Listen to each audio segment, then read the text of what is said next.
Welcome to our channel. Today we how to register with Nexo Wallet, full guide step by step clearly. To start the registration process with Nexo Wallet, visit the official Nexo website.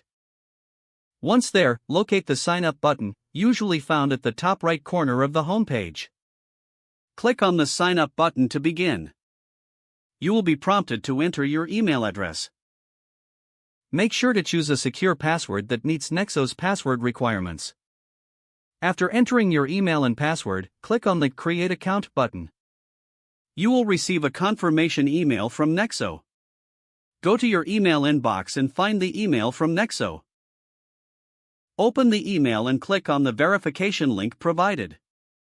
This link will redirect you back to the Nexo website to continue the registration. Next, you will need to complete your profile information. Provide your full name, date of birth, and country of residence. After filling in your details, review the terms of service and privacy policy. Tick the checkbox to agree to the terms.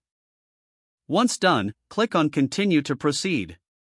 Now, you will need to verify your identity. Prepare to upload a government-issued identification document, such as a passport or driver's license. Follow the on-screen instructions to take a photo of your ID.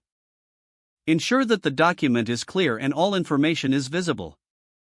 After uploading your ID, you may need to provide a selfie for verification. Once you've submitted all necessary documents, wait for Nexo to review your application. This usually takes a few minutes, but it might take longer depending on the volume of applications they receive. Once your account is verified, you will receive a confirmation email. Click on the link in the email to log in to your new Nexo Wallet account. Enter your email and password as prompted. After logging in, you can explore the features of the Nexo Wallet. Congratulations, you are now registered with Nexo Wallet and ready to manage your crypto assets. If the page does not load, refresh the browser or try again in a private or incognito window. Don't forget to like this video and subscribe to our channel for more step-by-step tech guides.